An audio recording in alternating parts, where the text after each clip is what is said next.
Are you listening? Damn.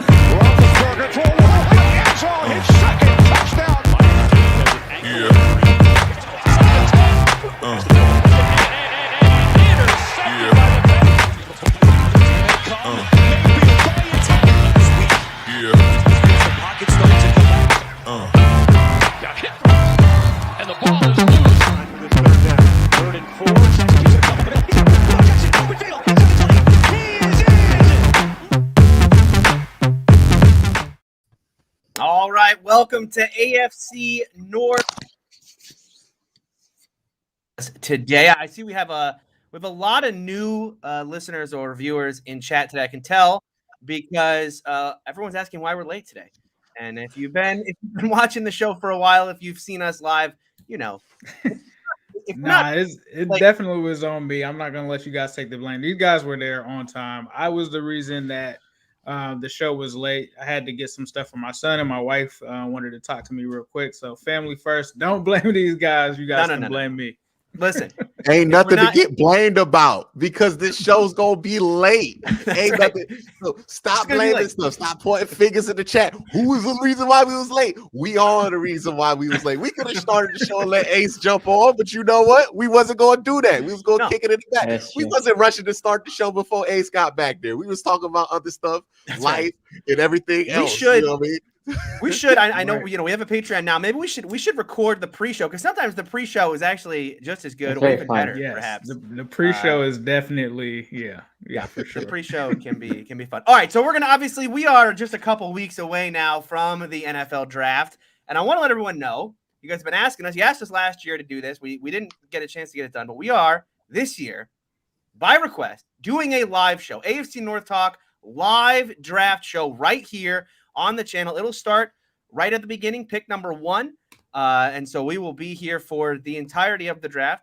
So make sure you guys tune into that. That'll be the Thursday night number 1 of the NFL draft. So make sure you guys check that out. Today, we're, of course, going to be talking about the NFL draft. And I want to have you guys, of course, our listeners drive the conversation. Leave a super chat, and we will definitely read it here on the air. Get your thoughts about the draft. We have a couple already that have come in. Gabe here with a $10 super chat. Thank you very much, Gabe. He says, sorry for doubting you, Tony. Gabe was accusing me of being the one that was late. Yeah, he bet at $10 that it was Tony. He said, well, you know what? Now listen, fellow gambler. And then because he was wrong, I said, okay, gambler. Now you have to super chat it. The only person that is never late is Sonny. That's just fact, right? Sonny's usually the guy that's on time, and then everybody else is figuring out. Unless it's one of the weeks where like the Ravens have back-to-back Thursday and Sunday night football games, then Sonny be tired, right? Sonny be tired. If Sonny is late, that's when we start panicking, and then we're like worried for like his health because we're like, Sonny, okay? Did you talk to Sonny? When's the last time you talked to him? That's right. Sonny's always like, yeah, exactly. Sonny's like 20 minutes early every time. So if he's not 20 minutes early, something's wrong. All right. Ray Rags, $5 super chat says, what are your guys' worst case scenario to happen for your team in the draft? And so let's start. A legit one. Yeah, let's do it. Let's go draft order here. So we'll start with the Ravens. Sonny. Yeah. Okay, so first of all, there was a GM that I can remember said something stupid about like the Ravens should draft a quarterback so they have another option. I forgot the name of the GM. That just came out today. So I'm not gonna go there. I think that's was the very name Ace/Tony on this very show? No. Wait. Are we saying the Ravens gonna trade up for Malik Willis? What? What? No, he doesn't. Quarterback competition? Now, my worst case scenario, this is just me, is we draft a receiver. I cannot name any receiver this draft. None. Zero. Haven't checked any of them. Zero. This is on brand. I think they should draft somebody in the third, right? Third, fourth, fifth, whatever. But not like if a pick 14, they say the Ravens draft blah blah blah wide receiver from whatever. I might say, well, guys, good night. I'm fucking out, and then I'll leave. Because I told y'all, even I'm borderline with the corner. I know everybody's talking about the corners. And I like some of these corners because I ended up caving and checking their tapes out. I want my D-line or O-line for this draft. First round pick. Yeah. Edge, inside interior D-lineman, or center. Yeah. That's where I'm going with my first round pick. Worst case scenario, we go receiver. That is my worst case scenario. Let's stay there for 1 second here, because the general manager there, his name is DaCosta. He did his pre-draft press conference and said about a center and about the offensive lineman. He said we want big boys. Now we talked about this last week, Sonny. Tyler Linderbaum, the best center in this class. He's got tape that is just out of this world. And the one knock on him, you cannot describe him as a big boy. I'm a little bigger than him, I think. Yeah, exactly. So does that worry you at all? I mean, as far as like looking at pick number, 14, right? In this class. Is there a guy that fits that bill at 14? No, but the pre-draft, I mean, yes, you got Davis, but not for the center. But the pre-draft has been known as the Liars meeting. I think that's what it's called in Baltimore. Oh, the Liars Luncheon. Yeah, Liars Lunch. Yeah, that shit. Yeah. And I don't watch it. I only know what he says because people panic or people just, oh, you see what he said? I'm like, okay, whatever. I take 0 from those meetings. 0, right? Because why is EDC saying, imagine if EDC here, and again, you guys know what I think about Eric DaCosta. I think he's good, not great. But what he will come and say, you know what, if Linderbaum's there at 14, that's who we're going to draft, right? Why would you say that? Because if somebody at 18 is there, all I have to do is jump to 13. Right? And grab him. So yeah, I mean he's probably all over the place. I remember when we draft Patrick Queen, somebody brought up the fact that we had never drafted an LSU player in the first round before Patrick Queen. And he said, we may or may not, whatever. And it turns out that we did. And I think in that draft he said like, I don't know if you're gonna go middle linebacker in the first round. Now that was our biggest need. And we ended up going. So I put 0 stock to what him or whoever says in those pre-draft meetings. Okay. I do think Linderbaum is an option. I actually think that we might trade back. That's what I'm thinking is gonna happen. We're gonna trade back in this draft. Have you ever seen EDC ever like bluff or throw some smoke out there? Like, has he been there long enough for you to know like this would be smoke? Most of the stuff that he says is smoke. It's rare that he says anything to the media. He learned from Ozzy, right? And Ozzy, EDC worked like 15 years under Ozzy Newsom. So, yeah, again, I don't. Yeah, he's not going to tell you what he's actually doing. So if he's telling you what you guys are going to do, then he's blowing some smoke.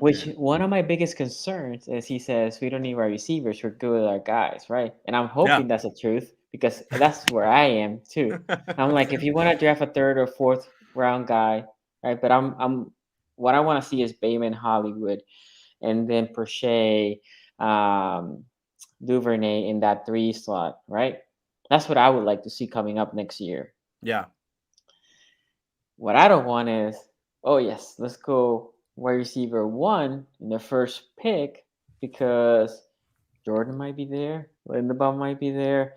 Although I'm not in love. I mean, Sauce. If Sauce is there, obviously that's great. But McDuffie, no, you guys are good. Just go ahead and pass on Sauce. I'm good on that. But Sauce, I don't think is making it out of the top 10. Yeah, I don't think Sauce is really that good. So you guys should just pass on. JJ, right? The edge from Florida State. And why doesn't tackle get talked about it at all for Baltimore? Look, and I get that they have Stanley coming back. They signed Morgan Moses. They got Juwan James, and all that's fine. Yeah. But there are huge questions about Ronnie Stanley coming back still. And you might have a solution this year, but if you're talking about you're about to sign Lamar Jackson, in a couple months to a gigantic contract, and you've got tackles that are good for now, but are they good even a year or two? So the question is, can Stanley be healthy next year? Right? If he's not healthy next year, he's about to be done with this team. If he is healthy, if he is healthy, then you can continue with his contract because he's still sub 30, right? He's not 30 years old yet, right?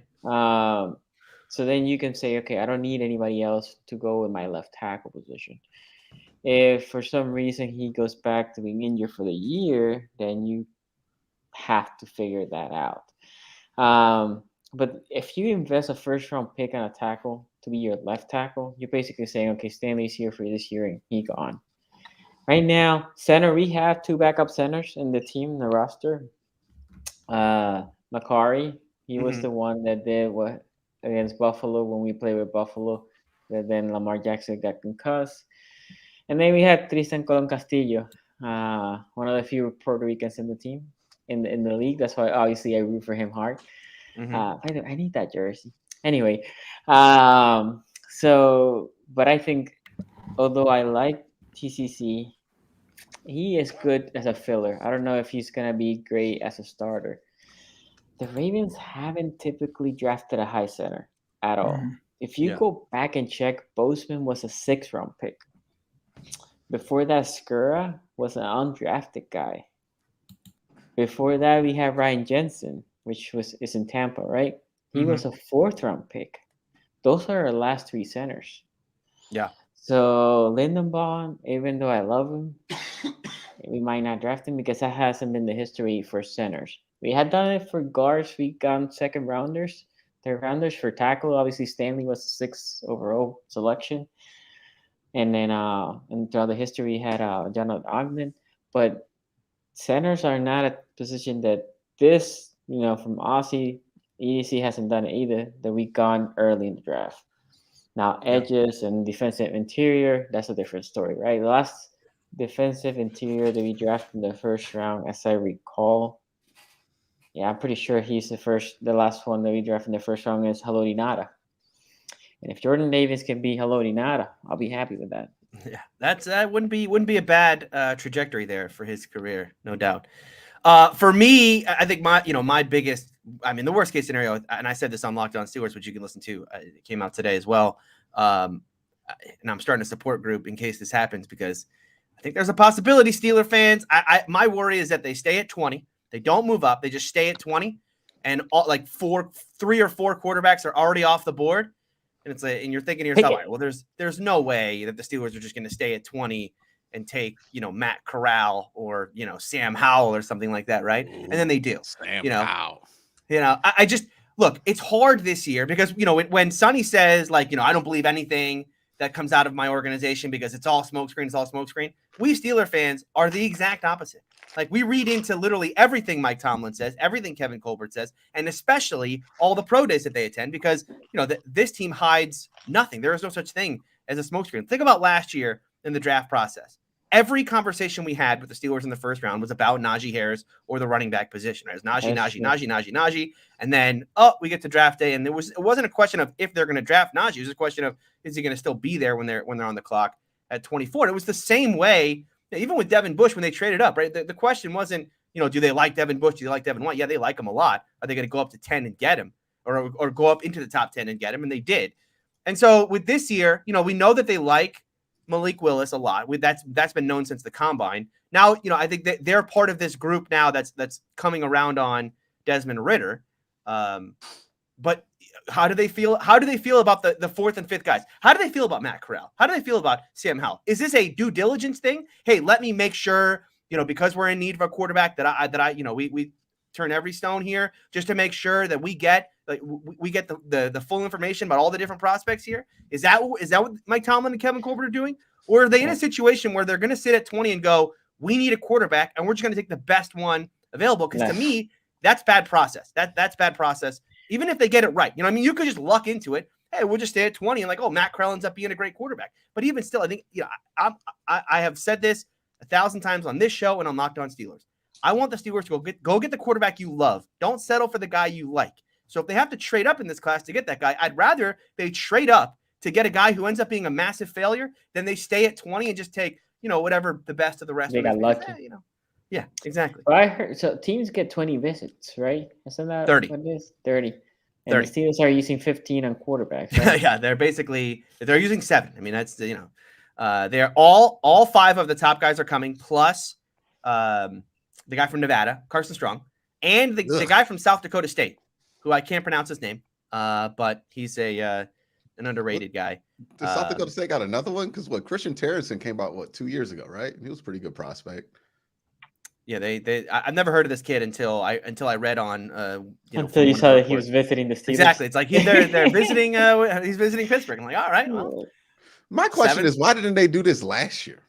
when they knew Ben was going to be for quarterback, right? They Like, were Ben all won. in on running back. This is why people are trying to convince themselves in Pittsburgh today that the Steelers, this might all be a smokescreen at quarterback. Nah, But remember, not 15 visits. the greatest tweet ever written from Jerry Dulac last year, who is writes for the Post-Gazette and has an ear inside the organization. And he tweeted last year that if Justin Fields were to fall to 24 and Najee Harris was not on the board, the Steelers would take Justin Fields. Think about that. If Justin Fields falls to 24 and Najee Harris is not on the board, meaning that they would take Najee Harris, a running back, over a potential franchise quarterback.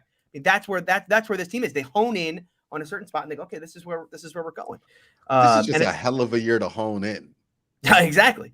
Look, I don't think this quarterback class. I think we've talked down this quarterback class so much that I actually think it's starting to become underrated, especially at the top. I think Malik Willis, because he's a part of this class, we just go, oh, well, Malik Willis is part of a bad class. I think Malik Willis would be a top 10 pick in a lot of different classes. But because he's in this class and because he's not going to be the third quarterback taken, he's going to be the first quarterback taken. It's like, oh, this is a massive overrate. We're overrating. And Malik. it's like coming off of a class that had a number 1 overall guy, right? And Trevor. Exactly. Lawrence, right? Exactly. He was never that, but he's going to be that in this class. And yeah, that does. I don't know. I think, Malik Willis, that's a legit prospect. You can definitely think he could be a franchise quarterback and miss on that. And I don't think people will be that mad at you. But like everybody else, though. Everybody else smells real stinky to me. Yeah. Nah. That's got where real issues. That's where it else. gets that's where the issues are. I think it's kind of after Malik Willis, right? Like, who's that next guy? But from your perspective, Tony, like, what have you seen from Malik Willis that would make you feel like this guy is the next quarterback of the Steelers, or he has, a ceiling high enough to compete with Watson, Lamar Jackson, and Joe Burrow? He sees Cordell Stewart. Listen, well, my favorite player. No, I think, and Cordell, by the way, speaking of a Cordell, I mean, my goodness, Cordell Stewart just played in the wrong era. I mean, Cordell Stewart in today's game is like a top quarterback, but at the time, to say, is he Lamar Jackson in this era? Is he? I mean, it's like the Reggie Bush. Well, he was big though. Argument. He was like 6', wasn't he like 6'5", 220? Like moved really. Like if you watch those Cordell Stewart highlights, you do get what he looks big. I don't remember. He does look. He might have been 6'2", but he was definitely like an NFL wide receiver size person. Like he was. He was 6. Yeah, he 6'1", some receiver, right? 6'1", like I never knew that when I was introduced to him. It was just a quarterback. I never knew that. No, wide receiver at all. Did they have Randall L and Cordell on the team at the same time? No, that's they didn't have Slash on the team. Two different eras. I think Randall L might have been drafted right around when Cordell left. Because Cordell left. I know Randall L did a lot of his work with the Tommy Maddox guy era. Yeah, Tommy Maddox. You guys had Charlie Batch. I remember Charlie Batch. Yep. Good old Charlie Batch. Yep. So yeah, look, I mean, speaking of like what excites me about Malik Willis is I think the limitless ceiling. I mean, I think you watch him on tape, and I think that the comp is Josh Allen. The comp is Patrick Mahomes, right? I mean, the stuff that he's able to do outside of structure, right? When it breaks down and you just need like, I'm going to need some crazy stuff to happen here. Like that's who Malik is. And he's able to make those things, the problem is, and this is why people talk themselves out of Malik, is because they worry about the floor. Because they look at Malik and they go, okay, that's cool. Like outside of structure, he can be a very electric player, but in structure, it's a disaster. I mean, the offense that he ran at Liberty was so simple. It's one read and then just, Malik, just go whatever, do your thing, right? Which is never going to translate. Yeah, go ahead, Q. I want to challenge the notion of there ever being anything in the NFL draft as a low floor QB. Has that ever really panned out where we're like, oh, this guy's low floor? You mean high floor? High floor. Well, yeah, high floor QB, high floor, yeah. Right? Yeah. I just don't think high floor QB exists because every time we're talking about somebody who's a high floor QB, we're talking about, oh, he could bust out. Everybody could bust out, right? Like most of the quarterbacks that are at least they wouldn't be bad are also like Andrew Luck, right? That's Andrew Luck is high floor technically because he's ultra high ceiling, right? But like when we get into these guys, like, hey, low ceiling, high floor. I don't know.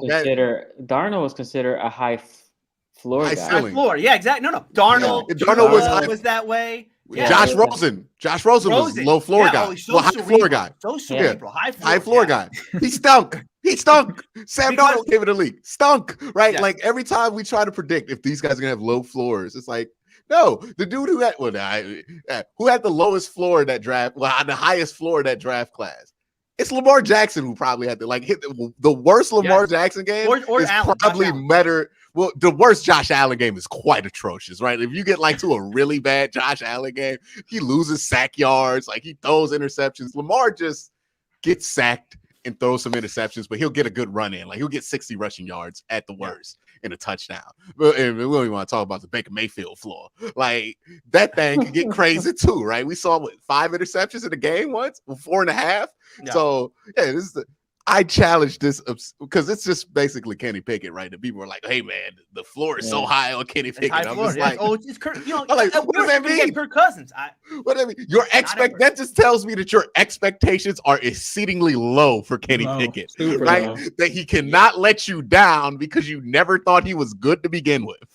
It's almost like the Andy Dalton, Ryan Tannehill, like that's what their ceiling is going to be. Like those guys that have the high floors. They don't really have any kind of like elite potential in them. They'll be like just a guy, but in a couple of years, you'll be looking for another guy that's going to be better than him. Here's the thing, Ace. They might not even be that. They might just think they could be Nathan Peterman. Like we all forget that Nathan Peterman was high floor guy coming out of college. Right. And he was the worst dude. Like it can happen. So Cody Kessler.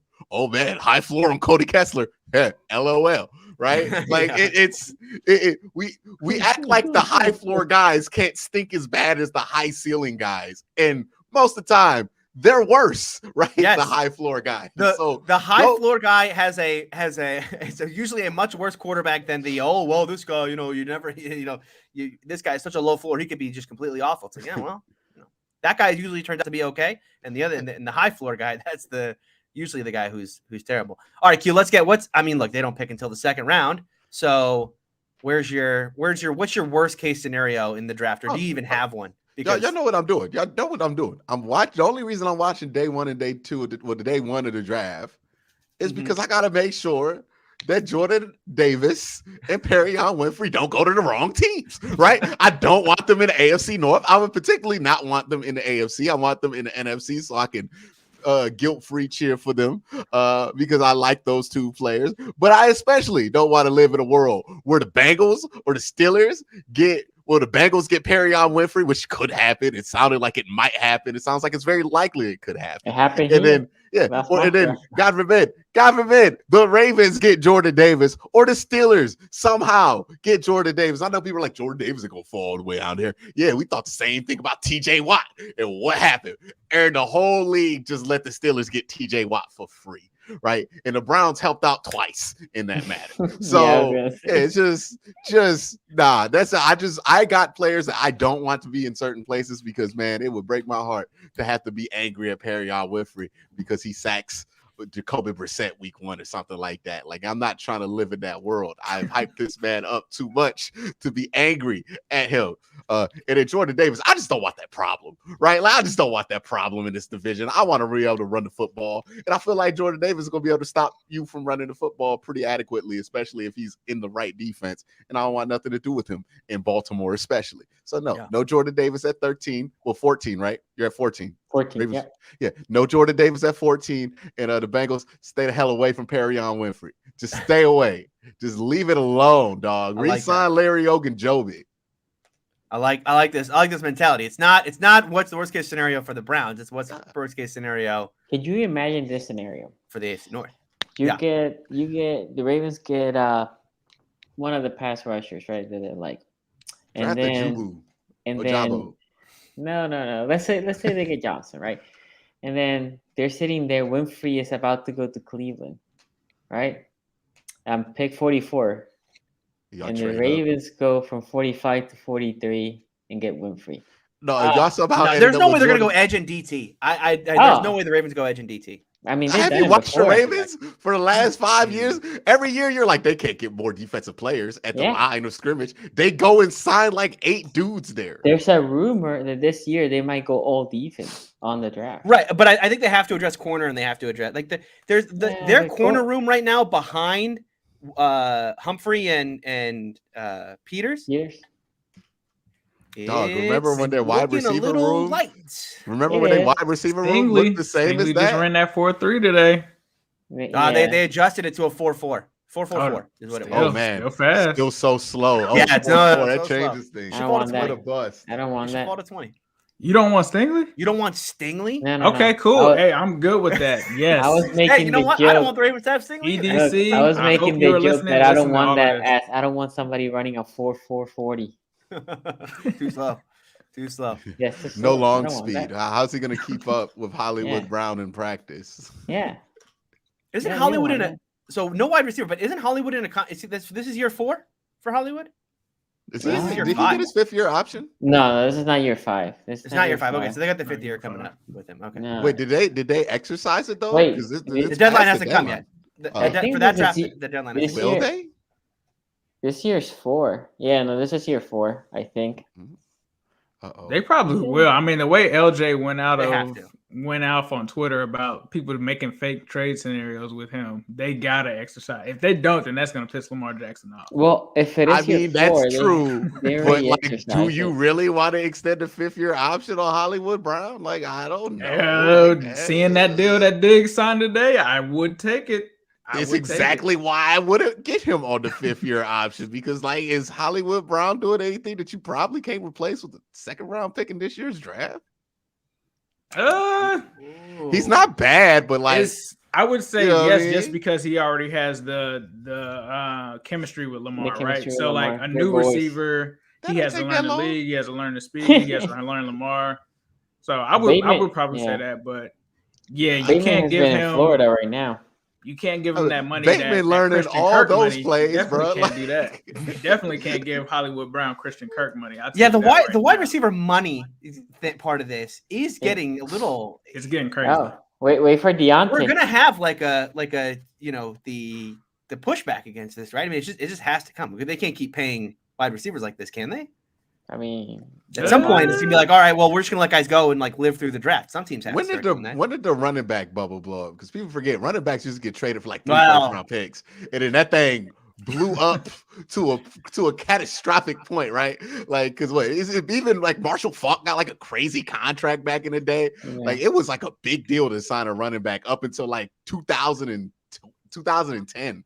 It was And because it Whenever just never Gurley came back. out, that's when it was done. When Gurley Well, came out, Devonta Freeman got, I think, like one of the last big deals. I mean, obviously, look, the big deals have still been given out to like Christian McCaffrey and then Zeke out here not doing anything for for the running backs right now. Zeke, Like, Zeke is like that's it. They're gonna elect Zeke to the Hall of Fame, not for his career, but for like the GMs are gonna elect Zeke to the Hall of Fame all across the world for holding down the number for about the next 10 years. Like Le'Veon wanted to Saquon reset the Barkley. market. Yeah, Saquon Barkley too. Le'Veon trying to reset the market and then just like disappearing.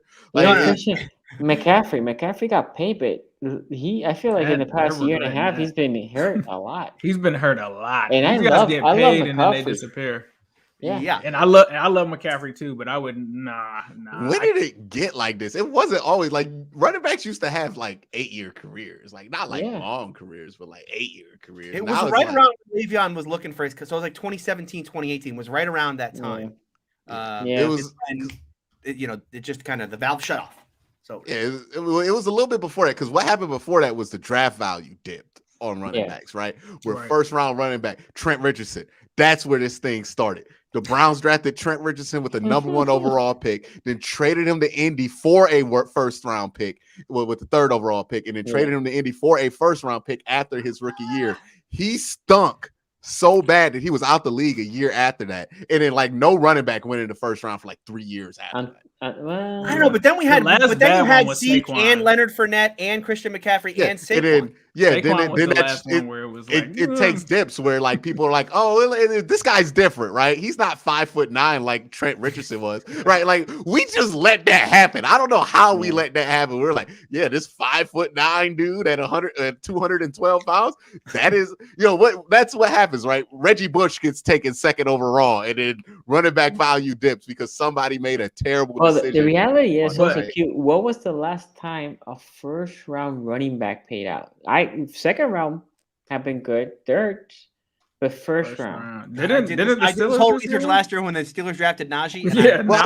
Now I don't know. I can't remember. It's like, but Najee thoroughly worked out the first. Najee, right? Zeke is the whole reason people started picking.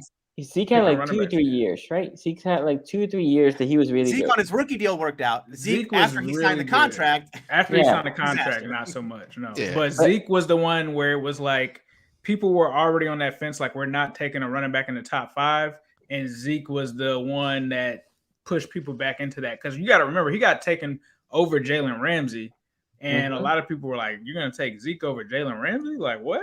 Yeah. And they did it, and it paid off because they paired him with that line. But then, obviously, now on the back end, now that he's got the money, it's not working. And at the time, it kind of made sense because remember, that's when they had Romo, and before that, they were pass heavy. Then they got Zeke, they were run heavy, and they made the playoffs and stuff like that. So everyone was like, it paid off. But after that, it was Saquon, and it was like, nah, this isn't the same, bro.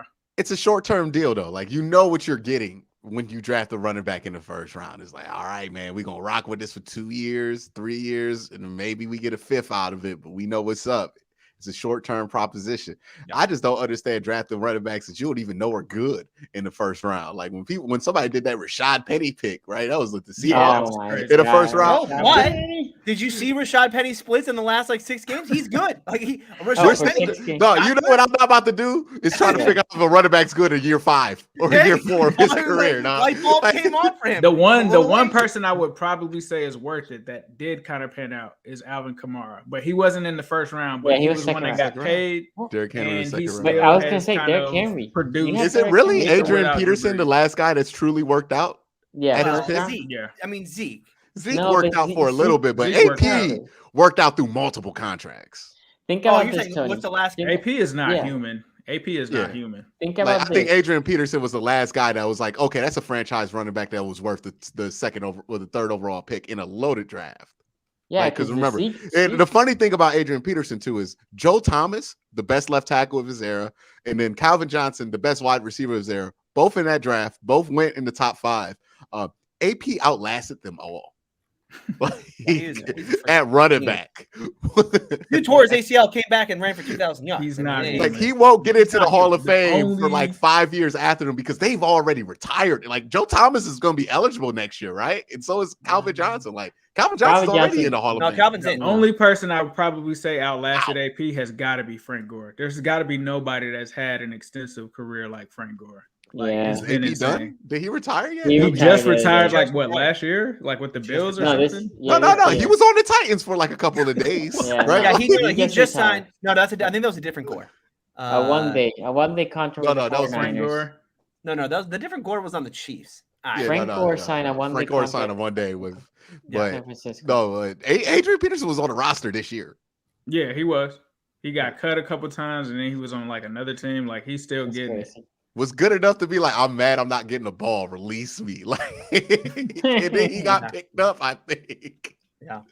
All right, we gotta pay some bills here real quick. I want to tell you guys about our friends over at Manscaped, fellas. Have you started spring cleaning yet? The carpets need cleaning, the drapes need dusting, and your lawn needs mowing. Spring has sprung, and the global leaders in below-the-waist grooming have the best tools for cleaning aisle 5 in your pants. Time to clear out your winter bush and join the other 4 million men worldwide who trust Manscaped by going to manscaped.com for 20% off and free shipping, but you have to use our promo code AFC North Talk. That's AFC North Talk here. I'll put it on the screen for you so you can see it. There you go. AFC North Talk, bottom right of your screen. Manscaped has the full package you need for spring cleaning this year. The Performance Package 4.0 is the only tool you need to keep your boys looking and smelling like the fresh tulips your partner wants. To start off your spring cleaning, use the Manscaped Lawnmower 4.0 trimmer to get the most precise shave on your hedges. Did we mention it's waterproof as well? No need to worry about watering your grass with this tool. Equipped with an LED light so you know it'll be a major asset to the new shower routine. Clear your holes and smell the spring air with the Weed Whacker. This nose and ear hair trimmer provides proprietary skin-safe technology, which helps prevent nicks, snags, and tugs in those delicate holes. And after clearing your nose, make sure to get rid of that foul ball smell with the Crop Preserver and Crop Reviver. The Crop Preserver is an anti-chafing ball deodorant and moisturizer. The Crop Reviver is a spray-on toner for your balls. Keep your boys from sticking to your leg and leave them smelling like fresh flowers. Finish off your grooming routine with the Plow 2.0, the perfect razor for the finest shave on your face. Because if you're using your Lawnmower 4.0 on your balls and your face, well, you're doing it wrong, boys. The start of spring also marks the start of Testicular Cancer Awareness Month in April. Manscaped has partnered with the Testicular Cancer Society to bring awareness to testicular cancer, men's health, and early cancer detection. Manscaped is committed to raising awareness for the most common form of cancer in men aged 15 to 35 and giving support for fighters, survivors, and families impacted by testicular cancer as part of their We Save Balls initiative. Smell oh so fresh and so clean this spring, and check yourself before you wreck yourself by going to manscaped.com and getting 20% off and free shipping with our promo code AFC North Talk. All one word, AFC North Talk. All right, back to the show here. We didn't get Ace. We got to get your. It's 31, so it's it's. What's the worst case scenario? It's a tough scenario. What's the worst? I don't even know what the worst case scenario is because I don't know who's going to be there. But I will give my personal, thoughts on what they could do that would be that scenario. I think if Andrew Booth is like taking 2 picks before and we're just getting hyped like, oh, it's about to happen, and then I have to take like Kyer Elam instead, that would probably be my worst case scenario, just personally. I mean, it wouldn't be the end of the world. Let's not get crazy here. The end of the world pick would be like if we get to that same situation and instead of taking someone like, Kyer Elam or something like that, they do the Drew Simple thing where they take like a tight end that's projected 4th or 5th round very early. So that would probably be the nightmare scenario for me is if they were to do that. And if Linderbaum and Booth go before that and then they follow that up with taking some guy that shouldn't be taken at 31 is my nightmare scenario. It is, it is like when you're picking on the back half of the first round, especially and you are kind of just hoping someone falls, and then it's the awkward part is once it gets to like 23, 24, 25, you start feeling like, well, maybe they should trade up and get this guy. Let's go get him, and then it's like, no. Not quite. All right, we got some more super chats to get to. Appreciate everybody writing in. If you want to ask us a question here, we will read your question on the air. Just leave a super chat. You can do that with in the chat feature here on YouTube, just like Bruce here. Give us $5. Appreciate that. Said Ace, do you think we need a better backup quarterback? Yeah, I think so. Like backup quarterback is always important, right? Because you never want to feel like as soon as you lose your starter that you just have no chance of winning. Like even with the Browns, like you have Jacoby Brissett, right? That's a guy that you can rely on. Jacoby Brissett can win you some games. And even we saw with the Ravens last year, they've got a pretty decent backup. Brandon Allen is solid. He's not winning you games though. Like you can't really depend on standing behind Brandon Allen and essentially having a season over 500. So I think that you definitely, and the Bengals definitely need to try to get a better backup, but I don't want to lie to you. It seems like Joe Burrow kind of pushed for them to bring back Brandon Allen. So if he's got the camaraderie with Joe and Joe stamping that guy, we just stuck with Brandon Allen. So I'm not even going to sit here and lie to you. Yes, we need to upgrade. Is it going to happen? I don't think so. Here's the thing: when you have a dude like Joe Burrow, he get to choose who the backup is, right? Yeah. Like it's like when Peyton Manning was like, "Come on, Jim Sorgi, you want a job? Come back me up because I'm not trying to have anybody behind me that can play a little bit." Or Jordan Palmer, who was literally only on the team because Carson Palmer was the starter. Right. That is the ultimate homeboy move. I'm gonna have my homeboy back me up that I know. Okay, that's why Peyton was like, "Nah, y'all gotta release me if y'all want to draft Andrew Luck. I'm not trying to compete in training camp." That's not what I'm trying to It's like do. the LiAngelo Ball. LaMelo is on the team, so we're gonna give LiAngelo a potential spot on the team just because of Melo. Joe Burrow is talking to Mike Brown like, we need somebody good back there for. You got my homeboy. He's cheap. Just get my homeboy back there. Just give him a job. Come on, Brandon. Sign that $2 million contract for 3 years or whatever it is. All right, let's go on here. We got Ray Rags with a $10 super chat. Appreciate that. Says, I know this has nothing to do with the NFL, but Q and Tony, did you watch WrestleMania 38? If so, did you enjoy it? To me, it was a lot of fun, and I was not invested in it going in. Q, did you watch it?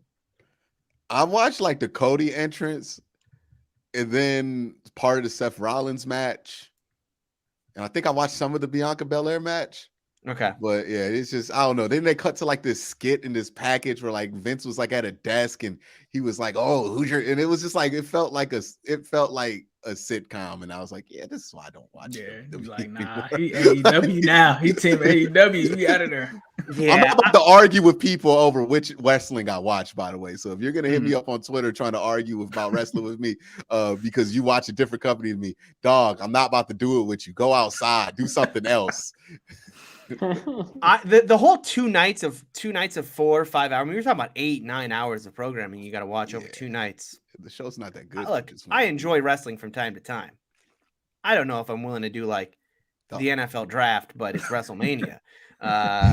You know, like I got to watch bits and pieces. Obviously, I watched Stone Cold come back. That was kind of fun. Yes, I did watch that part. Yeah, that was cool. I did watch that part. Came back in the shirt though. You know what I mean? Well, you know, I mean, look, the guy's like 60 now, right? Yeah. I mean, you know, Pretty sure Vince McMahon, you know, did Vince wrestle? Stunner. Oh yeah, no, he botched a stunner as bad as you can botch. Like he always does. It was like throwback. Yeah, it was kind of. I wonder if he did it on purpose. Hey man, if y'all enjoyed it though, good on y'all. Like, you know what I mean? Seeing Pat McAfee get a Stone Cold Stunner was pretty insane. I like how I don't know. I don't know if I like it because it's almost like boxing when they have these like regular like celebrities and stuff that have nothing to do with the sport come out and like participate. It seems like that's the new thing now for the WWE is like, all right, I'm just waiting for whoever the next, I don't know, budding social media star to like make their appearance in WrestleMania. Once I saw that Logan Hall was actually wrestling in the match, I was like, yeah, bro, this isn't for me anymore. You know what I mean? This just does not appeal to my taste of ability. I get why you would do that. It's one thing with his Gronk, right? Like Floyd Mayweather knocked out Big Show. Floyd Mayweather. I mean, this is the annoying dude that got everybody money took from YouTube for 2 years. I'm not cool with it. Old man yells at cloud here. I am old man yelling at cloud when it comes to Logan Paul. Nah, dog, I'm good. I'm good on that. I don't need to see him and the Miz together. I don't need to be annoyed at my television screen that much. Like, I'm good on it. Like, you know, it's for a different audience than me, you know? Yeah. All right, let's keep going here. Not about to pay no damn. Did Undertaker show up? Hold on. Did Undertaker show up or not? Did he unretire again? Not during the show. Okay. Nah, he went in the Hall of Fame, right? Yeah. He done. He's gonna come out of the Hall of Fame. You know how he does. I've seen the last Undertaker match. I'm not trying to see the next Undertaker. He's gonna if they had bets for the next WrestleMania Undertaker being in it, I would take some of that. I was at the WrestleMania in Orlando when it was his last match. It was him versus Roman Reigns. It was like his first of like 4 last matches. He was not moving well. So he's probably best stay retired. Or at least take a break. You know, take like a 3 or 4 year break. Give his body. No. People forget. Go out on that boneyard match. No. Go out on that boneyard match and never wrestle again. That's AJ Styles one, right? Yeah. That match was unbelievable. That was great. That was fun. Unbelievable. He don't ever have to wrestle again. Like, we good, bro. We have seen it all. You know what I mean? Like, we there's nothing new the Undertaker can offer us after 40 years of wrestling. Like, we're good. It's like the same reason I don't ever need to see Hulk Hogan wrestle again. I'm good on that. Never. I don't ever need. Yeah, Ric Flair. And I heard he was about to have a match. I was like, no, I'm good. Chill out. Sit down. I don't want to see this man have a heart attack on live TV. Like, I'm good. Like that. At some point, you gotta stop. Right. So, you know what? I'm thinking about that COVID WrestleMania had the Boneyard match and the Firefly Funhouse match. Those were those were some of the best. Those were some of the best WrestleMania matches of all time, even in a weird COVID year. So, all right. Anyway, a wrestling derail here. We can derail about it. We can literally derail. I had no idea anything about anything. So, all right. Let's get to Novastone here with a $2 super chat who says, why don't the Ravens help Lamar win like other teams? Let me say something. I'm surprised at this super chat because a couple things. It's not about Tom Brady. Mm-hmm. And second, well, other teams, you know. Second, he mentions like he wants to keep Lamar because he's been very adamant that the Ravens need to trade Lamar Jackson. Mm-hmm. I don't know if the Ravens don't help Lamar. I mean, they've been drafting receivers. They had tried to sign receivers as well. O-linemen, right? It's a problem the Ravens have in the offensive side specifically. Last year, overall, we had a bunch, but injuries, right? Like, you have an all-pro left tackle. When he played with Lamar, he was an all-pro left tackle. Then last 2 years, he hasn't played. Left guard, they drafted a guy last year, right? And the 2 years before that, they drafted another left guard. Center, they had a guy on Bozeman. He left free agency. We'll see how they're going to replace him now. Right guard and right tackle, Seiler played good. So, and then they signed that. And then they're hoping Moses does the trick on the right tackle side. On the receiving side, like I said, they went in the drafting side, drafted guys that I like Bateman. Hollywood, I think, is his boy. So they ain't getting rid of Hollywood that easy because that's Lamar's guy.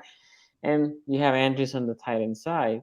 Running backs, they had two really good running backs last year. They were both injured. The problem was the injury bug, and they had gone strong on defense also. But defense is part of the team, right? It complements the offense. You want to get that ball back to Lamar Jackson.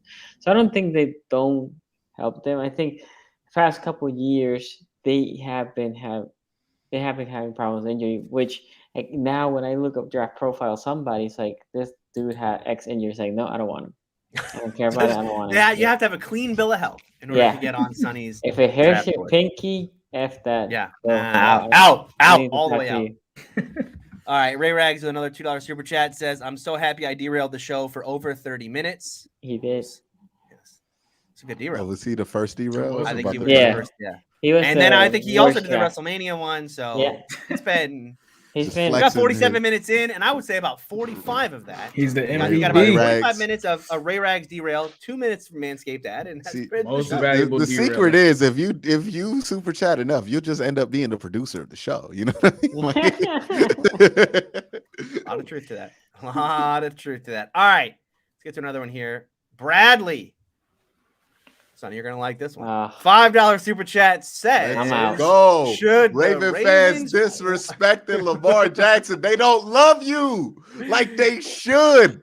should the Ravens quietly consider Malik Willis, quarterback Malik Willis from Liberty, could be a pretty seamless transition for that offense. Wouldn't need to pay Lamar. Opens up a trade for Lamar and Huntley, I would assume at this point, right? You gotta keep Huntley there. Do I need to answer this? Oh, right? true.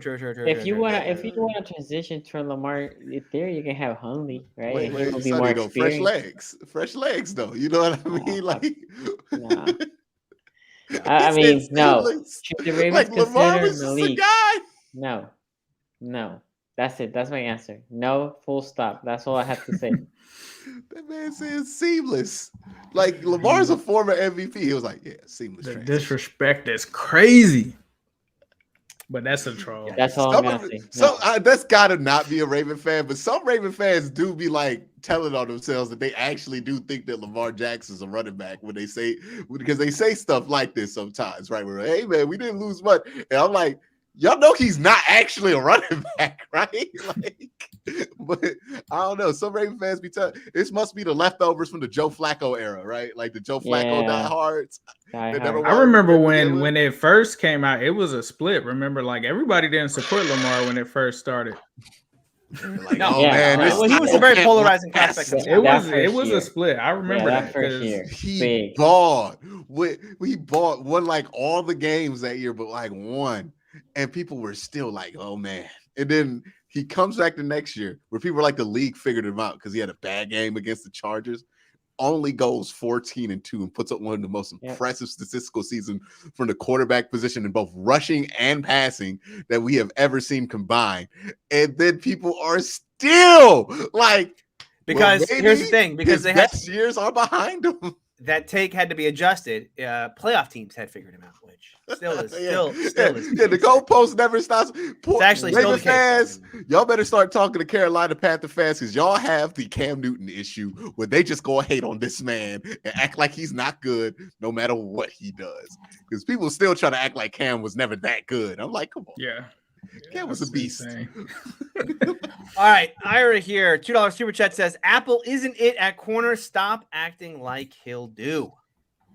I mean, I don't know how to. I've talked about this several times. I mean, I think everybody knows Eli Apple isn't what you want at corner starting, but he's not that bad. Like, I don't know if you're a Bengals fan or not. I don't know if you've been paying attention for the last couple of years, but Eli Apple as our second corner has been pretty much far and away the best second option that we've had. Now, that's not saying much, but it's by far the second, easily the best option that we've had the past 3 years. I just did the history of our cornerback room. It was very ugly. Like Eli Apple makes those guys. I mean, they make Eli Apple look like Darrell Revis. Well, Apple had a strong year last year too. BW Webb. I mean, I talked about him on the last show. So I think, the fact that they play him heavily in zone, they try to kind of scheme him out of it. But I mean, it is what it is, man. If you don't have somebody at 31 that is an upgrade over Eli Apple, then I wouldn't be mad if they just say we're gonna roll with Eli Apple. Let's see if James Bradbury gets cut. Like, they could do a whole bunch of different things. So I don't think that Eli Apple is this elite guy, but he's not bad. Yeah. All right, let's move on here. Elite Apple. Mark here, $2 super chat says, name 5 recent running quarterback busts, high floor trait. It's an interesting. It's interesting. Yeah, I was gonna say Mariota. Mariota is the biggest one. There haven't been that many though.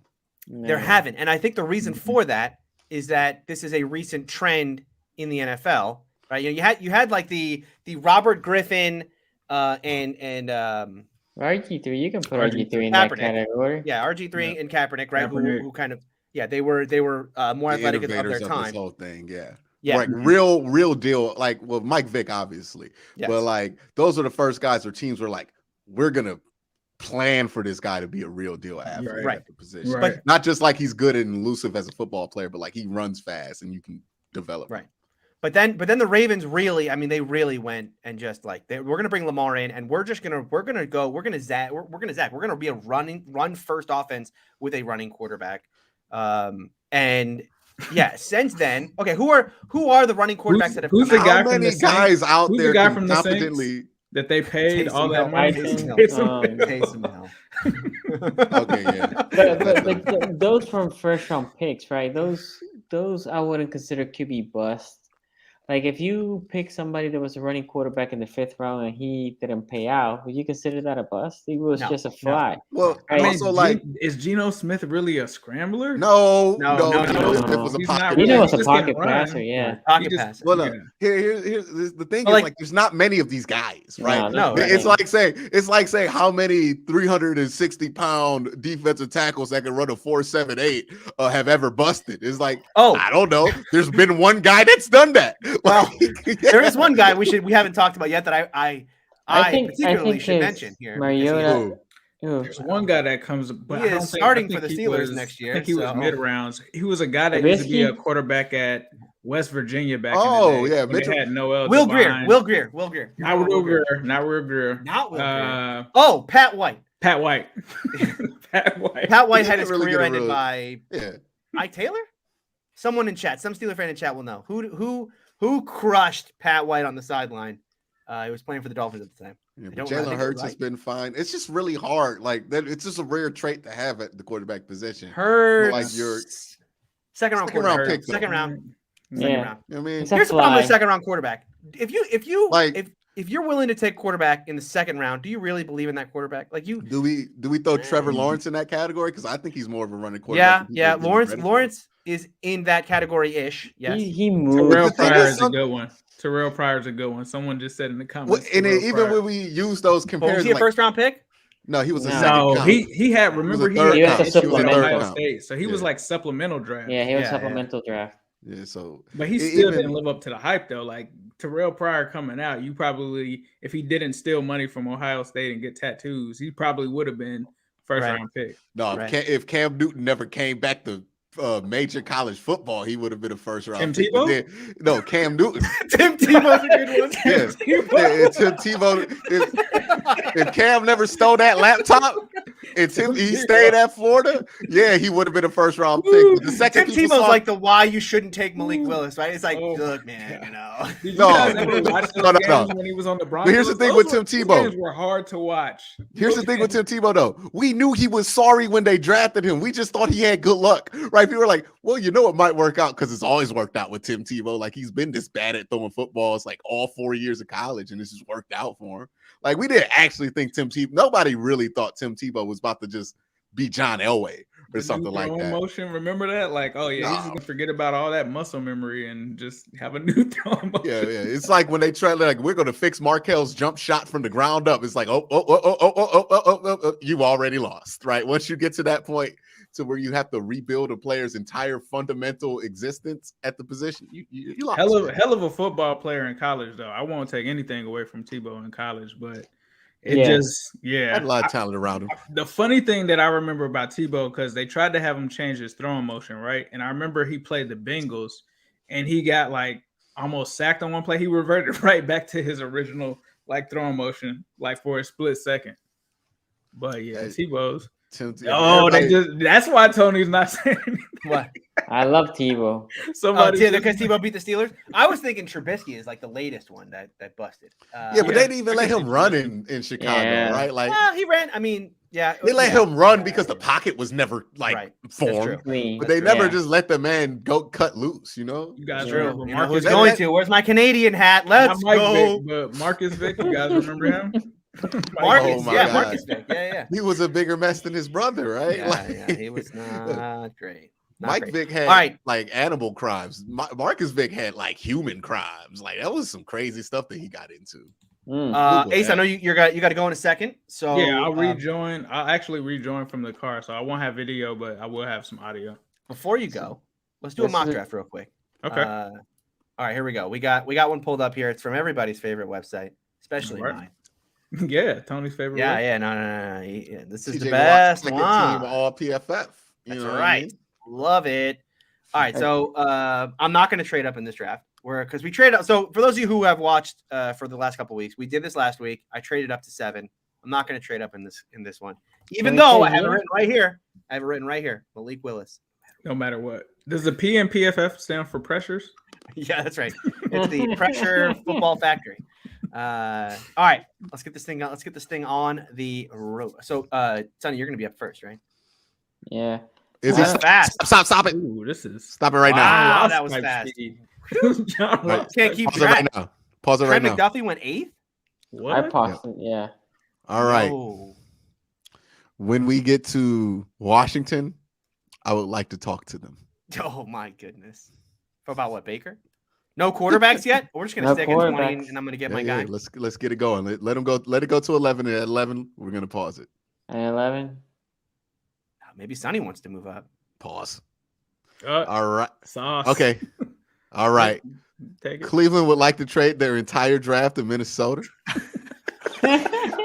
Sonny, don't let him. He's taking Jordan Davis. Don't let him do it. Well, Cleveland would like to. The problem that I have here, Q, is I cannot do trades because I didn't sign in because I'm not in my computer, so I cannot. You can't. Wait. Are you sure? Yeah, you can. Just click the. No. Click the teams. Click the teams. He knows. Change the teams and select a pick. Once you select a pick, it can offer trade. Yeah, you didn't select a pick.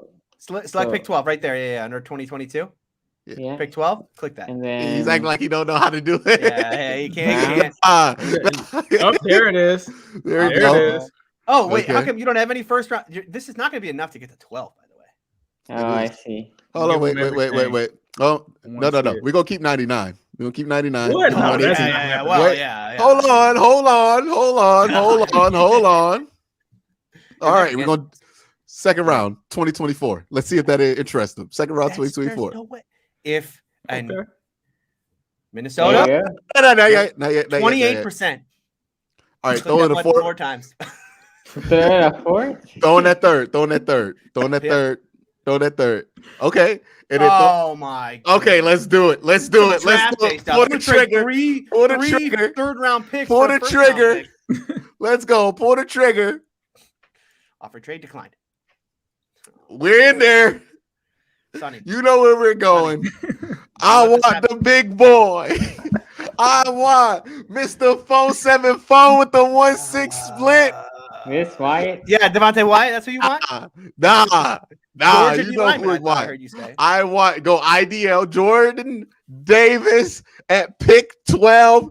Give me him.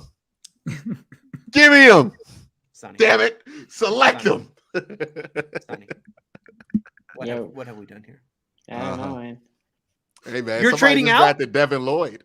I'm just Sonny, looking. I'm you're just trading out? looking. I'm looking at the offers. Oh wow. Do I need to get ahead of New Orleans because New Orleans is the only other team left that needs a quarterback, or am I just going to sit at 20 and take Malik, which is going to make for a very boring class draft? How can I see other offers? There's 6 trade offers. Yeah, 6 trade offers. I guess But I only see the one. The team to trade with. Maybe there's a drop down for another one. Yeah, hit that. I don't know. I've never used this terrible website. I guess these are the other offers. What are they even offering? I don't know. Oh, they're second rounds. I'm not going back all the way back to the second round. Oh, Cleveland's trying to offer the 99 pick. No. I still got pick 99. You know what I mean? Like the Patriots here. That's intriguing. That's just to put it together, though, right? Yeah, that's I don't think this is an actual trade offer. This is trade. But I don't know 6. how this works. Yeah. Okay, let me see who we have here. Remember, you have to take a big player. Before you draft him, we have to go to mock draft. We'll make sure that he fits. George, He must be over 80th percentile in every physical category. Doesn't matter if he's good at football. It just matters if his spider chart boys. is just amazing. That's right. You want big spikes on the mock This draft. is the Al Davis GM type just real fast. approach. Hit him real fast. Take panic. There's your boy Jermaine. I'm thinking of trading back. George Kartoffelis is right there though. Yeah. I like him. I don't love him. I like Garrett Wilson, you get wide receiver. A little shifty. I like him more. Malik Willis is there, son. Oh, he's there for you, Sonny. Of course he is. Smooth transition. Hey, you know what? I'll give you 20th overall for Lamar straight up. What do you think? It's intriguing. It's very intriguing. You know what? I'm gonna go with him for now. Karlaftis? Okay. I'll give you pick 99 for Yeah, I'm gonna go. You're gonna have Lamar back him up. All right. No Malik. Oh, there goes Malik. All right. There he is. Womp womp. You could have traded up. You should have traded up. I traded up last week. I'm not going to trade up again. It's boring. All right, so I got Devontae Wyatt. Oh, Sam Howell. Boy, that's a drop for Malik. Sam Howell. I took a quarterback last week on the show. Should I take a quarterback again? I think if we're doing this as what would I do versus what would the Steelers do? If this happens, it's going to be Desmond Ridder, folks. There's a trade as well. There's a trade offer. Yeah, but scroll down. Moving back to 29. See how there's a scroll bar there on the right side, Sonny?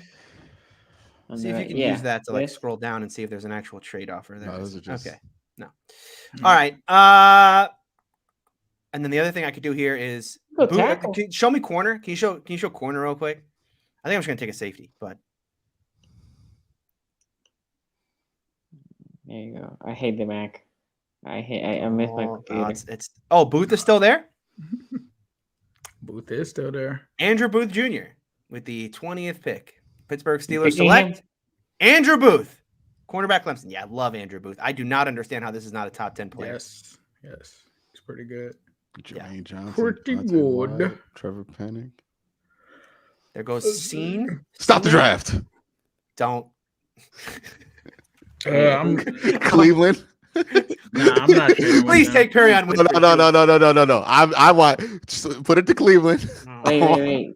Who's out there? Because I also want to trade. Wait a minute. Hold on. See, he's abusing his power. This is an abuse of power. No, go ahead, bro. Go ahead. This is an abuse of power. Cleveland. I'm not gonna move up to the all right. in front of you already did this. We already did this on your channel. Just 30.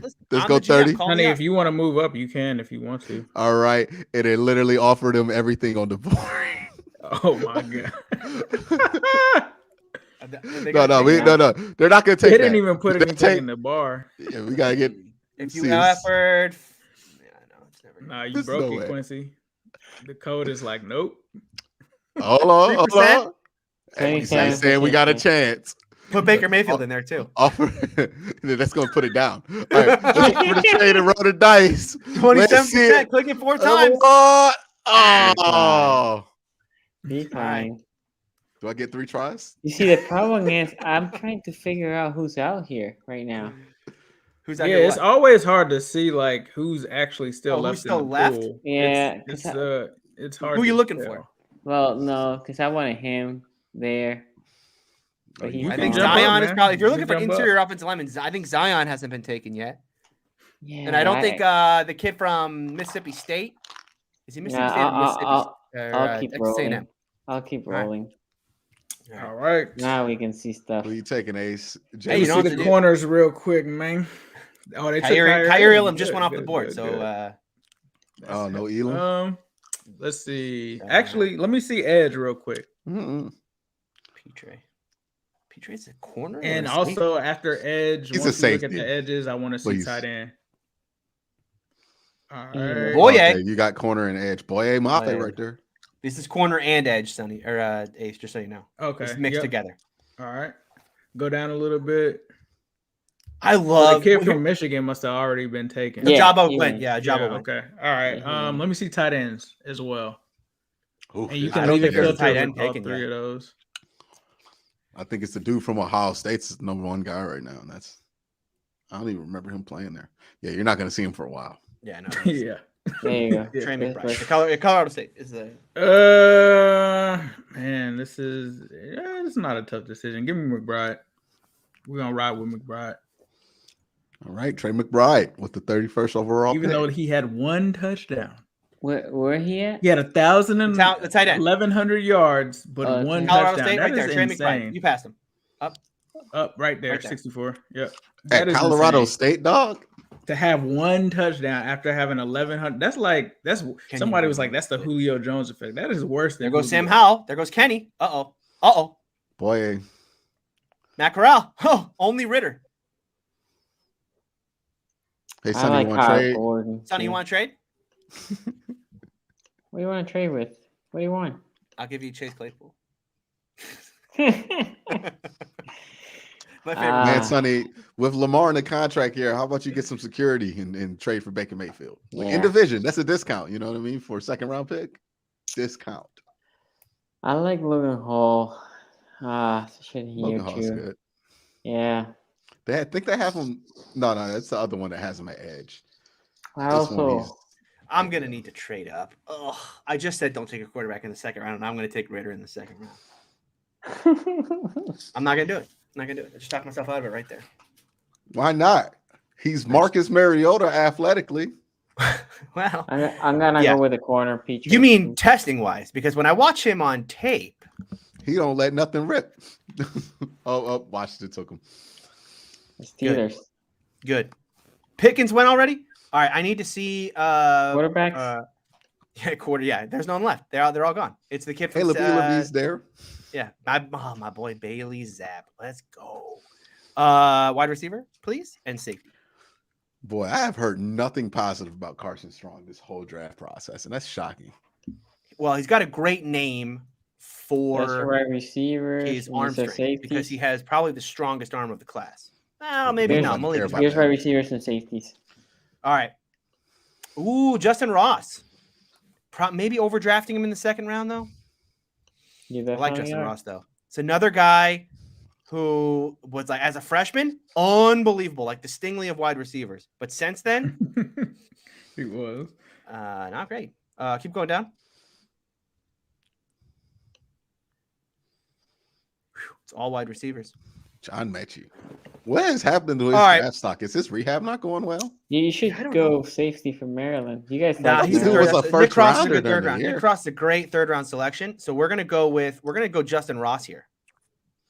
I wonder Maybe what- overdrafted, but I like the pedigree of Justin Ross. I know he doesn't have a great athletic profile right now, or at least in testing.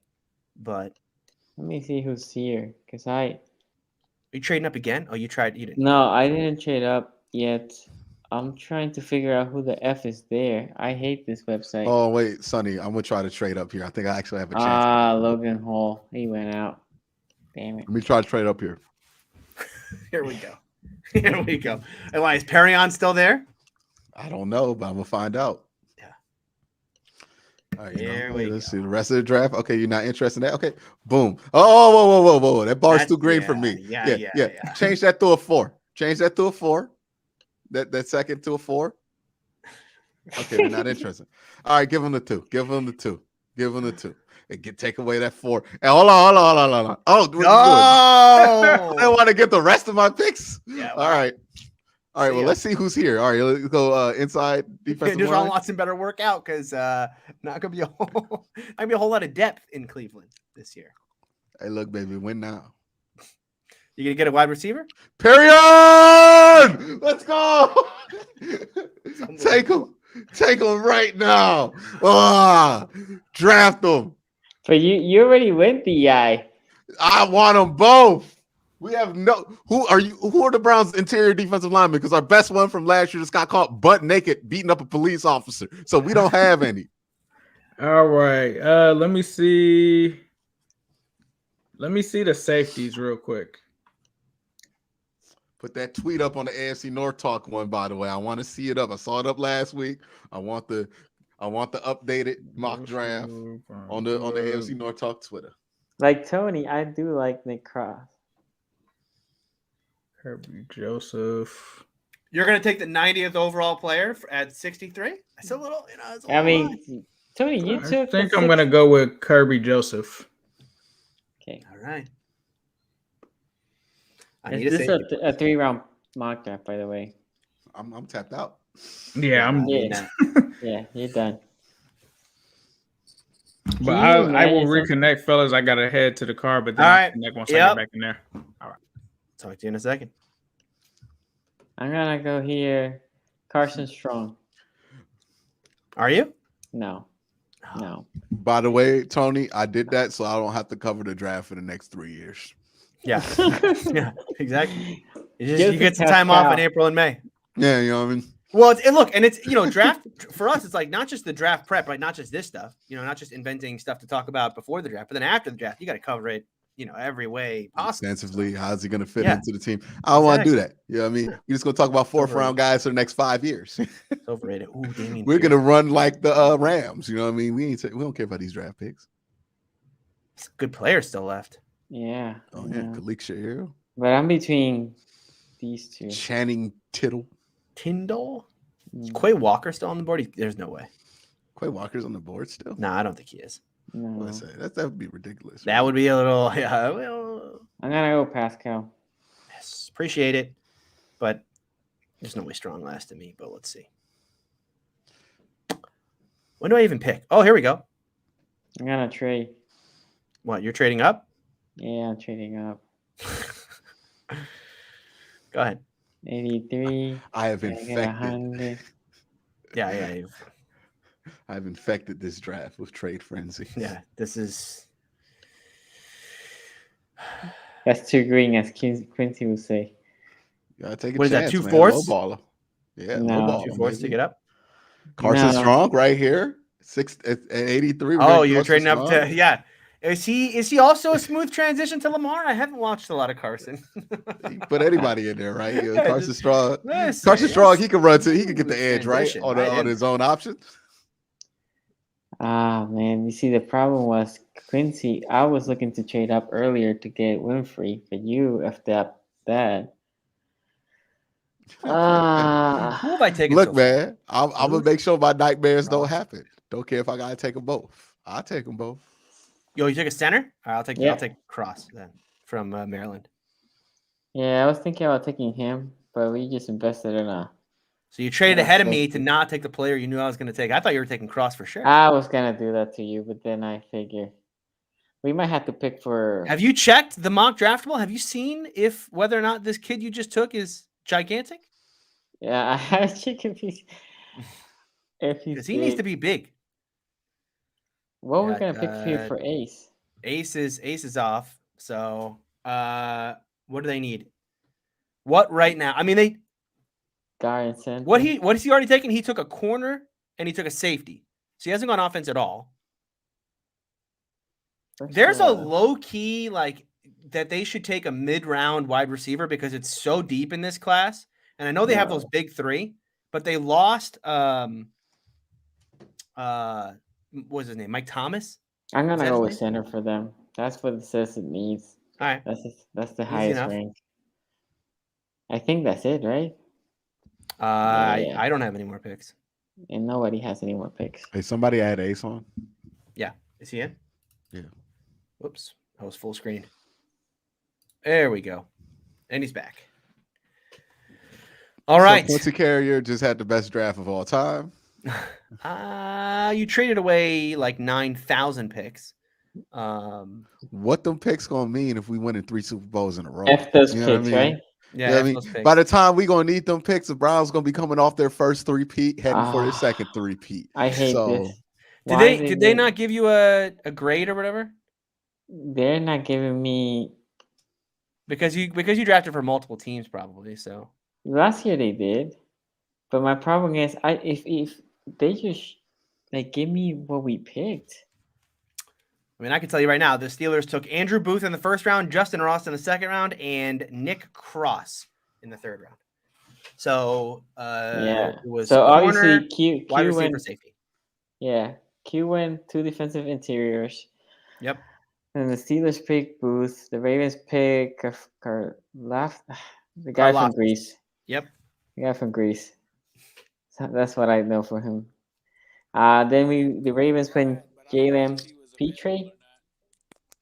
What do you say? I Ace? don't. Ace, your mic You got to is turn your volume up. real It's quiet. super low. Yeah, it's Can real you low. hear me now? Yeah, a little bit. A little bit. All right. I was saying I really wanted Kobe Bryant, but Oh yeah. with that last pick. Our bad. So was he still on the board? Not I guess Kobe Bryant's. Yeah, he's thought of as like the 90th player in the draft, so he should still be there. Anyway, we'll figure this out. We'll figure how we're gonna put this on because PFF didn't make this easy. Yeah. Well.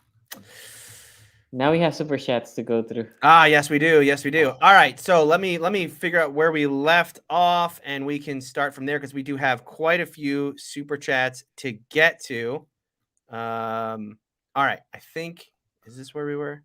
Yeah. Okay. Name 5. Oh, by the way, I do want to look. I'm gonna put this up. This is not a super chat, but I did want to put it there because this guy says on the way to 10K, which we got a ways to go for 10K. So but if you look, there are 350, 400 of you watching right now. If you could like the video, that would help us out. But also, one thing I'd like to do tonight, or maybe not tonight, but over the next week, we're very close to 7,500 subs. So if you are watching right now, you like what you see, but you're not subscribed to the channel, give us a sub because we are very, very close to getting to 7,500 subscribers here on the channel. All right. Now let's get to the super chats. This one from Ira, who says, $2 super chat says, Tony, think it's time to target Edmonds' replacement. I mean, look, Kevin Colbert said this weeks ago. He said, right now we have 21 of the 22 positions filled, right? Meaning 21 of the 22 starting positions filled. The one spot he mentioned was safety. They do not have. Boy, listen, Mitchell Trubisky, man. The one spot they don't have is they don't have a safety. And, what is that going to be Tyrann Mathieu? There keeps being rumors about Mathieu. There's rumors that they might just bring Edmonds back. I think right now, if the Steelers don't go quarterback in the first round, I think safety is a definite possibility. We talked about Kyle Hamilton potentially slipping. That could be an option, or the Steelers could trade up to get him. Lewis Cine, however you pronounce it. That from Georgia. I think Daxton Hill from Michigan. All three of those guys are options for the Steelers at 20. So, but safety is a huge need right now for this team. All right. Jongan with a $5 super chat says Progressive should make at home with Myles Garrett a thing. It is probably. I mean, it's the most likely, right? It's a Cleveland-based company. I don't know. I mean, is it have to be a Cleveland Browns player? Yes. Yeah, it's usually a Cleveland Browns player because Progressive is based in Cleveland. All right. So it's one of those things. I mean, it's definitely not going to be any of y'all players. Okay, Can let's you just get that out the way. If they do it with Joe Burrow, they could do it with Ben Roethlisberger. They can't do it with Deshaun Watson. Not really much. Bye, Tony. Right, bye, Tony. Goodbye, Tony. Leave the chat, Tony. Ravens Nation here, $5 super chat says, Sonny, do you think the Ravens should pick a late round running back because of injuries to Gus and JK? Also, Ace, it's a sad day to be a Lakers fan. I think actually He's I just mean, not- did you want to watch that sorry ass team in the playoffs Yeah. get bounced? Like, everybody want to watch Dude, that. when you cannot even make the playoff when they have a play in, right? Like the play in is even to get the sorry teams in. Wait, Sonny. Are the Wizards in the play? Hell no. But we had no Oh. expectations. The Lakers were picked to win they had the best odds to win the championship for Vegas. That's Really? expectation. Yeah. That's wild. No. Yeah. More than the Bucks? They Yeah, thought the coming Russ thing up. was actually gonna work. I don't know why. I mean, Russ worked for us, but we had no expectation. That's where Russ does his best job. Look, Ace is like, I got that bubble ring. We good. We good. Yeah, that bubble ring, huh? All right, but as far as the running back here, though, how early should they take a running back? My opinion, fourth. Okay. No earlier Not than bad. fourth. Because right now, RB 1, 2, and 3, they were out for the year before the season started, right? Literally, we had to glue together a whole running back field. So they should pick one, and they should cut RB3 of last year that didn't play Justin Fields. Okay. Let's keep going here. Ray Rags, $20 super chat. Whew, thank you, Ray Rags. Ace, at least with Pat McAfee, he's been involved with WWE for 3 years now and had 2 other great matches in NXT with Adam Cole in a What are War we Games doing? match where he jumped What are we off the doing? cage, and he's a full-time doing? commentator on SmackDown.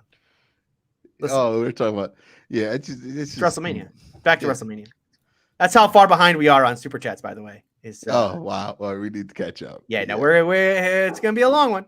By the way, and he's right though. I mean, Pat McAfee having a match was cool because Pat has. I mean, first of all, Pat Can actually wrestle. Yeah. Yeah, he's a personality, and he's been around the company. I don't need to see no damn Johnny Knoxville wrestle. He can sell. Nova Stone here, $2 super chat. There you go.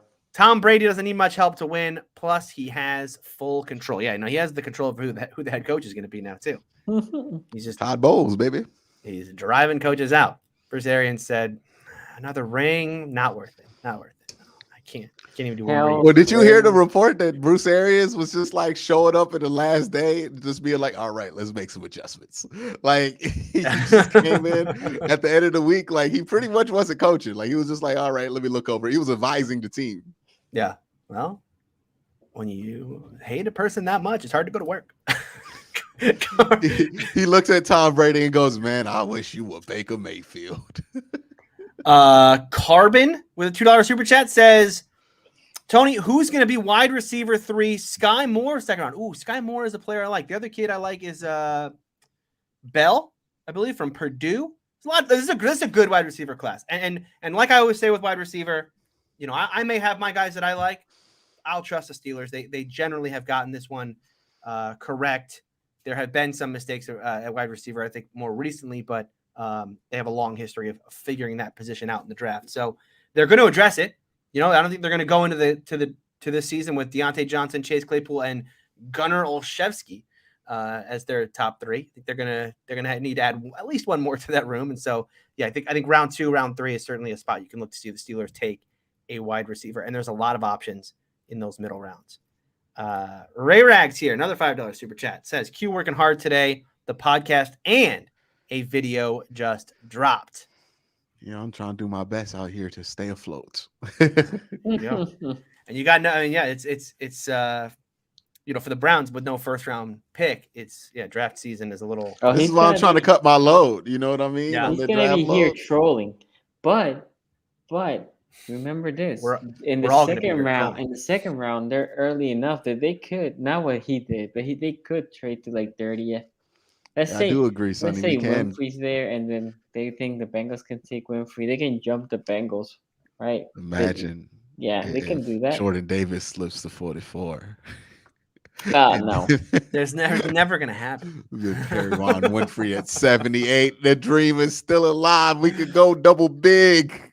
We can still do it, Browns fans. Or we Nova can Stone grab here, Haskell $2 Garrett super in chat. the eighth. Should the Ravens trade up for Thibodeau after 5? I like the kid. I said that last week. My problem with Thibodeau is, again, it's more as I'm watching him. I just watched this tape, and he reminds me of another Duck, Jordan, right? Deion Jordan. And Great then edge rusher. I would love to see a player like that play for the Ravens. Yeah. and then Deion Jordan had a great tape coming out of college. Great tape. A little raw. Yeah. And then Thibodeau also has a little rawness on him. So do I like him? If he's gonna pay out, sure. But I like what I see on the tape. It's more that he reminds me of somebody. Like if I had to comp him for somebody recent, I would comp him with another Oregon Duck that didn't pay out in the NFL, which is not good. All right, let's go with Ray Rags here, who is commenting on our mock draft we just did. Ray Rags says with a $5 super chat, that was Q's dream scenario. He doesn't even care the Browns have no picks for 2 years. Longer than that after you watch them make all those trades. No, man. They may never have it. They may never pick again. We only gave up 3 years worth of picks. You know what I mean? Like, what's that going to matter when we go three-peat anyways? All right? Three-peat. I'm betting on the three-peat. Dang. Right? Yeah. F them picks. F them picks. F them picks. We'll sign free agents. We'll be all right. George here, this is not a super chat, but I'm going to put it up because it is a pronunciation error on my part. It's pronounced sign. Sign. There you go. By the way, Ace can't be with us via audio, but he did leave some chats here about the Lakers where he's sorry, he's got more time to catch up on shows, and he's going to be watching Winning Time, which is a show based on the Lakers of old, because this year's Laker team stunk. Not great. He also says Pat did well at WrestleMania. All right, and are we caught up on super chats? How about that? Ray Rags, $2 super chat says, Q, how do you feel about us re-signing Chase McLaughlin? He's a kicker. Yeah, but you like kickers. Give the kickers a love, Q. Yeah, no. Here's what I'm gonna do. He's gonna come to camp. Either he's gonna make his kicks or he's gonna miss his kicks. If he makes his kicks, he could be on the team. If he misses his kicks, he's gonna be off the team. You know, has Chase earned at this point? Being like, is it a kicker competition? He's earned a spot in the competition, but he ain't the leader in the race. But he comes with more baggage. You know what I mean? He done missed a couple kicks last year, so no. Tony, can you imagine the Browns missing the playoffs because the kicker missed in the last game? The kick. That's very one damn kick. And everybody's like, oh, Quincy, you should have been more dorky about these. We get the best kicker. Like, no, maybe the kicker should just kick the damn ball through the thing, right? Like, you have one job. You have one job, dog. Q. Do you know who their other kicker is? The Browns? Yeah. They have 2 kickers? Yeah. They have it Blewett? It's Chris Blewett, which we just talked about that exact scenario. Okay. If you're going to have a kicker, if you want to have a kicker who has the best Cleveland Browns name, Chris Blewett that's up there. That's a good Cleveland Browns name. Oh, well, he went to Pitt, so it's your name. You know what I mean? Listen. Yeah, so and he blew a kick at Pitt, by the way. Youngstown beat him while he was obviously, yeah. I mean, listen, if you are a kicker with the name Blewett, I know people ain't asked me how I feel. I know you did not ask me, Professor Chaos, about a punter. And yes, I Googled the punter because I forgot the Browns signed the punter. Dog, I don't know. I don't care. How early for you with a punter? How early? What do you mean? How early do you want him to take a punter? 3rd round, 4th round pick? You don't draft a punter. What the hell is wrong with you? Do you draft a punter? No universe. What if he's like 270 pounds though? Huh? Last year that's there was a team that drafted a punter. Yeah, he's that's right. 270 pounds. No way he can move if the pocket collapses on him. No, I don't want no fat punter. Yeah, you know what I mean? Dog. Can he punt the ball? That's all I need to know.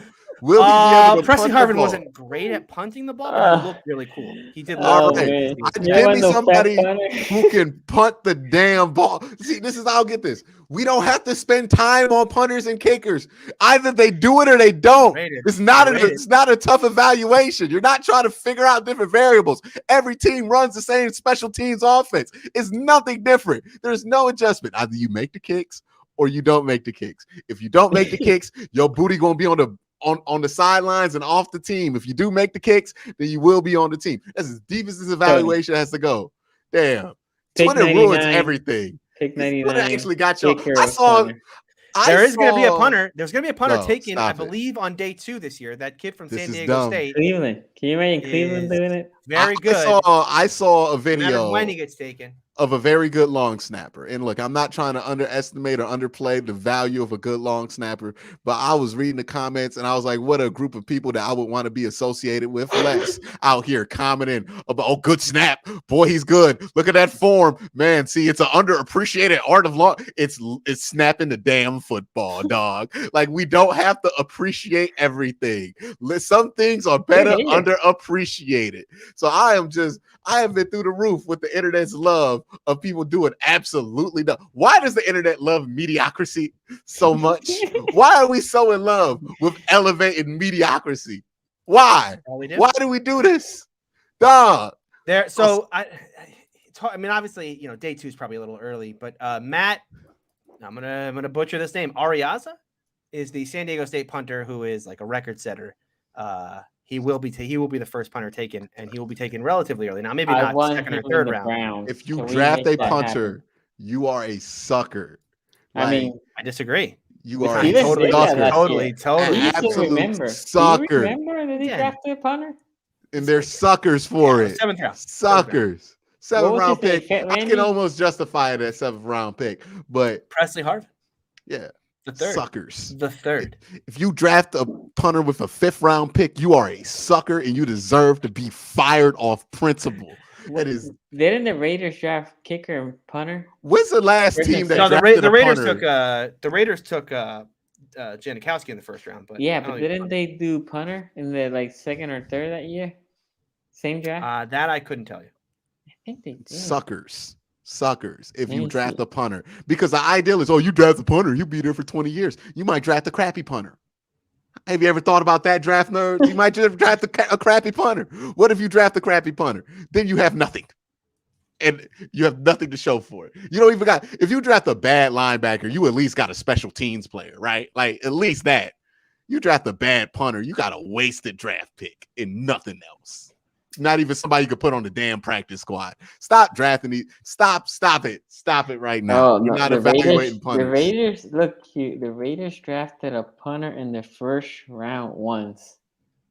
They're suckers. The Raiders did? Yeah, it was in the 70s. Oh, Ray Guy? Ray Guy, yeah. Was that back when punters blocked? I mean, Ray Guy, quite possibly the greatest punter of all time. So, and it ain't win him absolutely anything. The greatest punter of all. What is the greatest punter of all time? Ray Guy. I mean, what is it though? What does that mean? Wait, the Ray Guy is the best punter in college is named after Ray Guy. It's called the Ray Guy Award. I mean, yeah, I mean that's awesome and all that. But how does that? For you, last year there were 2 kickers and 2 punters drafted. Would you rather have the greatest punter of all time, or a sub Pro Bowl level running back that get 800 yards in 1 year? I would rather have the running back that get 800 yards, 6 touchdowns than the best punter of all time. I love this. Akalon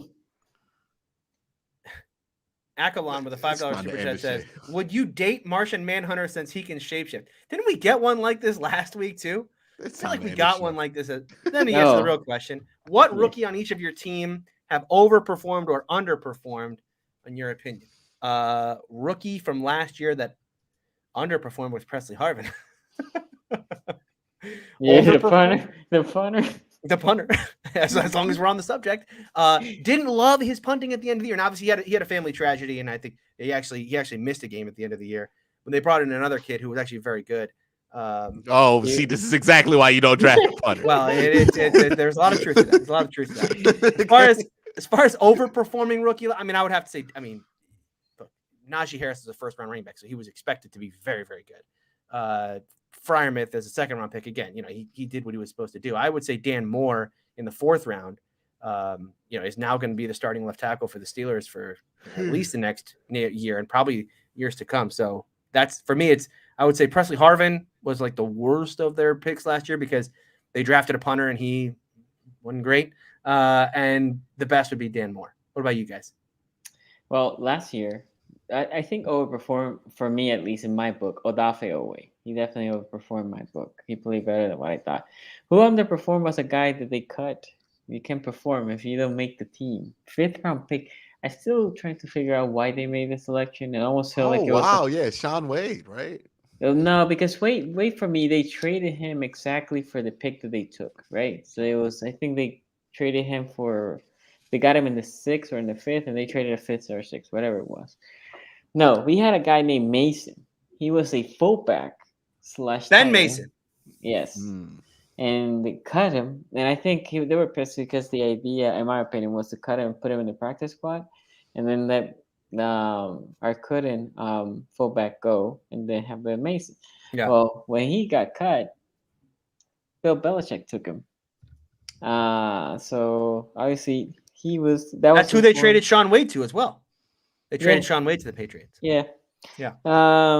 And you can also say Bateman. He was injured, right? He was Yeah. injured for a quarter of the season, so that wasn't good. But Odafe Obi, I would say, for me, overperformed. How about you, Q? Q, you can't use Trey Archer as an answer here. We need someone else. That's the obvious one. His Trey name is Archer. Anthony Schwartz. Is it though? he has a name. Is it though? I mean, that's the only one that really disappointed, right? If you look at the Browns draft, is Anthony Schwartz. Let me go double check that, but like I'm pretty sure, like JOK, he didn't overperform, but he definitely didn't underperform. He played about at what you expect. Who was the first round pick? Oh, the corner. Yeah, Greg Newsom. Yeah, Greg Newsom was really good. So that wasn't a disappointment there. I mean, when you get to Anthony Schwartz, you're like, oh, it stops here, right? Like, you know what I mean? No, it's definitely a record scratch. Like, wow, what a great draft. They got Greg Newsom, and they got JOK, and Trey Archer. Oh no, he's not. Yeah, if I say somebody underperformed, I'll go Richie LeCount because he was ineligible for a couple of games. Overperformed, that's not the obvious one, but Demetric Felton kind of overperformed. He had a highlight this year. Yeah. And I think James Hudson at the end of the year overperformed, played really well at right tackle. Nobody really expected him to do anything year one. And then your underperformers are probably Anthony Schwartz and Richie LeCount. Yeah. All right. There you go. All right, appreciate everybody writing in with their super chats today. We're going to keep this rolling. We'll do another show next week as we prepare for the NFL draft. But speaking of that draft, I want to let you know one more time, we are doing a live show right here on the channel, so be prepared for that. The first round of the NFL draft, we'll be here live streaming it with all of you, reading your chats here on the show. Thank you all for watching, and we will be back next week.